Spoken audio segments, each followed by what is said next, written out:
Fox News did an interview with George Bush, and man, it was so hard-hitting. Yeah, that's not true. I want to play you this tiny little segment here, and it's not going to appear like much at face value, but then when we come back, I want to break it down, because I think this is telling in two ways. One's the more major point, and the other one is a minor point, but I think it's still noteworthy. Let's listen. First off, how are you, Mr. President? We know on August 6th you had a heart operation.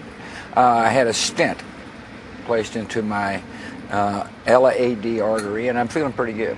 Right.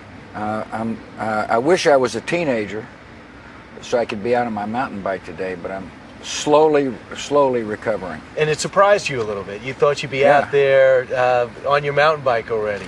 I thought I'd be healthy forever, and then aging got me. As I mentioned before, it's not trite. You do look fantastic, but you said that you didn't have any symptoms, no chest pains. You went for a routine exam, and they said, "Hey, Mr. President, we got a blockage." Yeah, that's an accurate recount of what happened. But it was something that most people don't do. Well, they should do it. Yeah. I mean, it's I'm a fortunate man, and I got great doctors at Cooper Clinic and a great heart surgeon. Right. Feeling pretty good, but not good enough to play 18 holes with you. Right, because one reason it would take so long. The other thing is, I only hit you. I only hit you 3 times. The first time we played, you thought security was gonna jump me.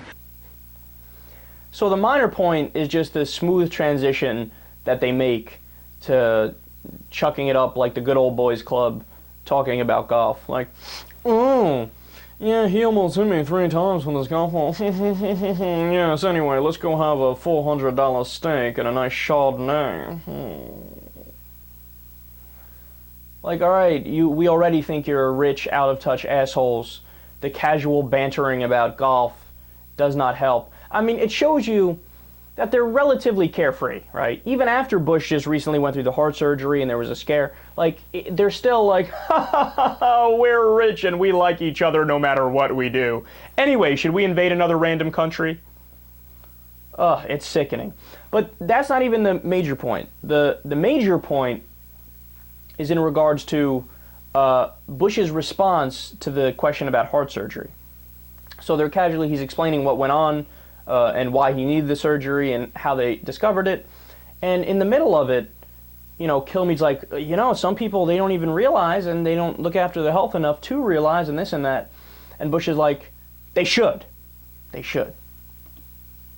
Now, it appears as if it's just, casual, friendly advice to other human beings that, hey, look after your health, it's a good thing. But look at the context that it's in. It's in the context of him going to the best doctors in the world.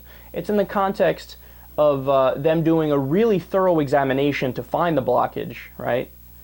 Your average person doesn't have access to the best doctors in the world. Very rarely has the time to do these things because they're so worried about paying the bills because they got to work all the time, right? But even when they go to the doctor, as I know I recently went to the doctor, we don't have the healthcare plans that cost, a ridiculous amount of money, but they actually do full body tests, and they'll do like in x-rays or MRIs on your normal visit, do full body scans, they do all different types of blood work, and they look for more things than they would on your average person. No, the rest of us have a normal health plan or even a bare bones health plan where essentially, let's keep it real, the doctors get paid to not look at you. They get paid to say, all right, yeah, I have a clean bill of health, get the fuck out of here, right?